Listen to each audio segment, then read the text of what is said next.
From 2010 to 2019, the average Las Vegas visitor spent over $300 less per trip, and the city has been feeling it ever since. For years, Vegas was the #1 place for fun, excitement, and big wins.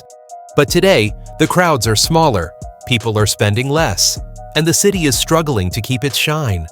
Why? Was it higher prices, newer and flashier places? Or a mistake Vegas made a long time ago that's finally catching up with it? In this video, we're going to uncover the real story. And once you hear it, you'll never look at Las Vegas the same way again. The rise of Las Vegas. From desert to dream. Las Vegas began as a small, dusty town in the Nevada desert. In 1931, Nevada legalized gambling, and everything changed. Almost overnight, the city became a magnet for people chasing luck, excitement, and a taste of danger. It wasn't just ordinary investors who saw the potential. The mob stepped in too. Figures like Bugsy Siegel helped shape the city with lavish casinos and luxury resorts that mixed glamour with high-stakes risk. Vegas quickly built a reputation as the place where anything goes. People from all walks of life came to gamble, party, and escape reality. By the 1980s and 90s, mega resorts like the Mirage and Bellagio made the Strip a world-famous destination. Vegas was at its peak, but behind the flashing lights, small cracks were beginning to form. Cracks that would only grow in the years ahead. The turning point. Signs of trouble. For years, Vegas ruled the gambling world, but small warning signs started showing, and most people didn't notice until it was almost too late. New cities began building massive casinos that could rival the Strip.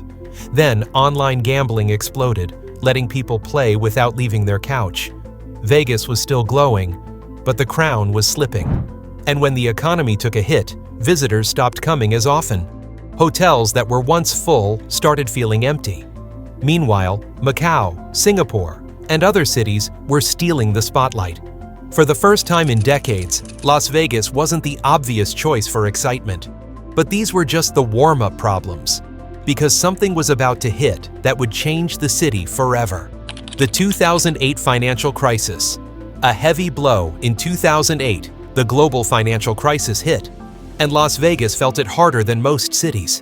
Across the country, the housing market crashed, people lost their jobs, and families had less money to spend. Tourists who once visited Vegas for fun started staying home, and even locals struggled to make ends meet. Casinos that were already facing challenges saw their profits drop fast. Some had to shut down, while big construction projects, like new resorts, stopped halfway and were left standing unfinished. Thousands of workers lost their jobs, and the once busy Strip looked quieter than anyone could remember. Investors who once believed Vegas would keep growing began to doubt its future. The city had been hurt before, but this time felt different. And even after the economy slowly recovered, Las Vegas would face a new kind of challenge: changing visitors, changing visitor habits, the decline of the classic gambler. For most of its history, Vegas lived off one thing: gambling. People came for the slot machines, poker tables, and the dream of hitting it big. But younger visitors started wanting something different. They preferred music festivals, pool parties, nightclubs, luxury shopping, and Instagram-worthy attractions. Gambling. For many, it was just a side activity. Trips also got shorter.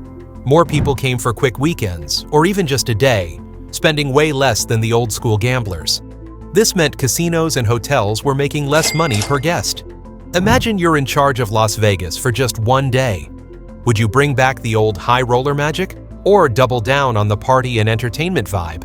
Drop your boldest fix in the comments. I'm checking today to see which ideas could actually work. And while visitors were spending less, the casinos came up with a plan to make up the difference. But it only made things worse. Rising costs and greedy mistakes. With visitors spending less, many hotels and casinos tried to make up the difference by charging more.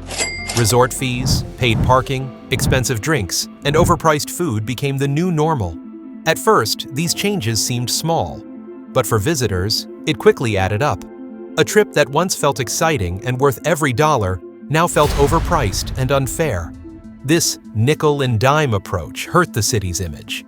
Loyal guests felt they weren't valued anymore, and many started choosing other destinations. But just when Vegas thought things couldn't get any tougher, a crisis would arrive that shut the Strip down completely. Safety concerns and image problems.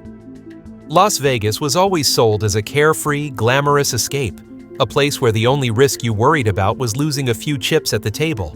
But over time, a different kind of risk started making headlines.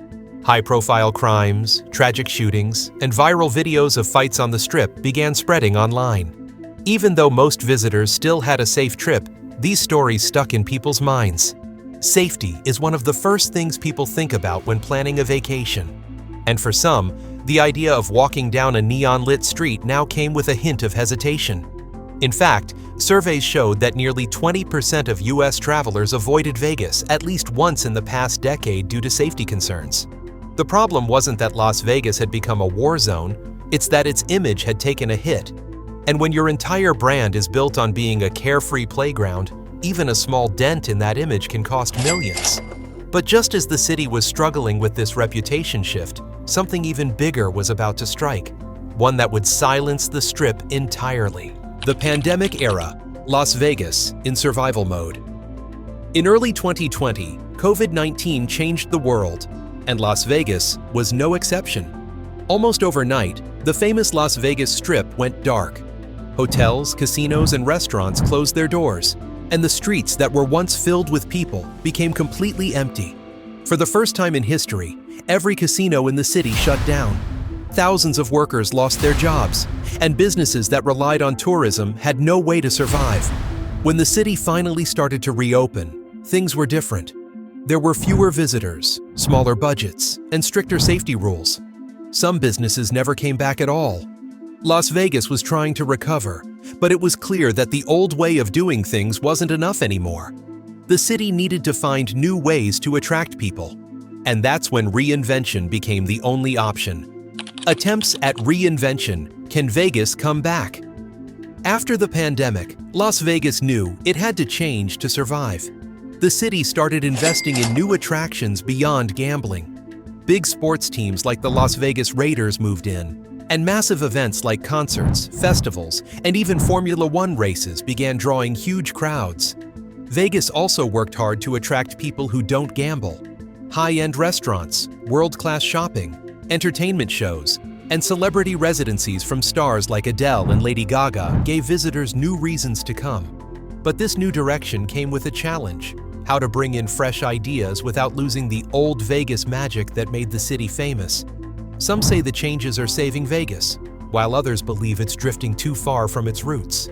And that leads to the big question: what really went wrong for the city in the first place? The real question: what went wrong? Las Vegas didn't fall because of one thing. It was a mix of problems that built up over time. For years, the city relied on gambling, but younger visitors wanted something else: concerts, parties, shopping, cool places to post online. Gambling was just a small part of their trip. Vegas was slow to change, and by the time it did, many loyal visitors had already moved on. Then prices went up. Resort fees, paid parking, expensive drinks, it all added up. A trip that used to feel fun now felt too expensive. From 2010 to 2019, the average visitor spent over $300 less on their trip. And when the 2008 financial crisis and the 2020 pandemic hit, the city's weaknesses became clear. Some people think Vegas just grew too fast to keep its magic forever. Now the big question is, can it change enough to survive without losing what made it special? Las Vegas was built on big dreams, big risks, and the belief that the house always wins. For years, it looked like nothing could stop it. But now, the lights are still on, the music still plays, yet something feels different. Maybe it's because the city changed. Maybe it's because visitors changed. Or maybe it's just the cost of chasing the dream for too long. So, can Vegas find a way to bring back its magic? Or is this the start of a slower, quieter future for the city that never slept? If you've ever been to Las Vegas, I'd love to hear your story. Was it everything you imagined, or did it feel different? And tell me, which business should I cover next in a decline story like this? Leave your ideas in the comments. I'll be checking. And if you thought Vegas's story was wild, wait until you hear about Spirit Airlines. It's like the Vegas of the skies, and their gamble almost grounded them for good. Click here to watch that next.